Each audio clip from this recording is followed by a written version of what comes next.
My name is Gwenn Tavares, and I am a comic book artist. My parents traveled when I was a little kid, so they'd bring back these weird little comics that you wouldn't see anywhere else.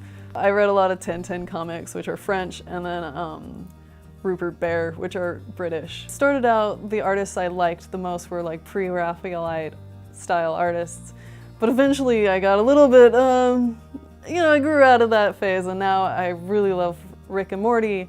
I love the Venture Brothers, Mike Mignola, people who just have these like kind of just stark kind of art styles to them. I started out a while back doing sculpting. I had a small stint in special effects, which was a lot of fun. Mostly the type of art I get hired to do is comic book right now. And then I do a lot of covers for either variant comic books or even small novels. This cover is to a comic book I've been working on for the past year and so, and it's called Amelia Sky, and it's about a little girl who ends up in a post-apocalyptic world.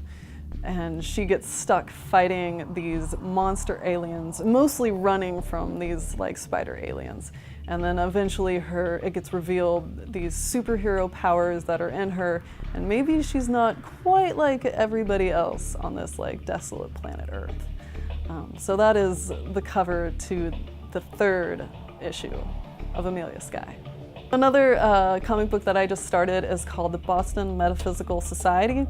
Boston Metaphysical Society is a series about an ex-Pinkerton detective, a spirit photographer, and a genius scientist who battle supernatural forces. And I think it's like in the late 1800s Boston. And I'm doing a spin-off of it called The Scourge of the Mechanical Men. So they battle this new threat of these mechanical men that take over the city. What I really like about this story is that I get to draw these creepy, terrible twins. And I just love villains. I think villains are so much fun. And I think, if you look at like kind of 80s villains and villains of the past, they're a little black and white. They don't, a lot of them have this, they just want to destroy the world kind of concept. But I like being able to draw these villains because you get to make them, you get to add this like emotion to them that I think anybody can relate to, which is horrible. With Amelia Sky, it's mostly like watercolor and it's like really dark, like post-apocalyptic world. The steampunk one, the Metaphysical Society, is really bright and garish and seems a little like twisted in some way.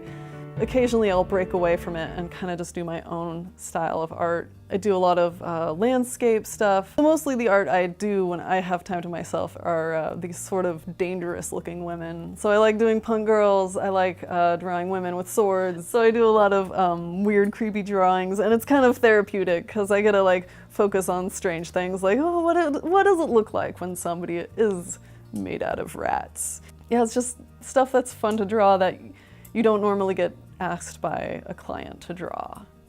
And that's sort of what I like to do on my own. So I think the best way to get into doing comics is just doing it. A lot of people say that the industry, there's a big influx of artists coming in, but the thing with entertainment is that people always want more. To just sit down every day and draw and really just let that be like your escapism. And I think like a lot of people, the only reason why people go into art and aren't successful is that they don't put in the 3 hours every day. Just drawing every day and finding what you like to do.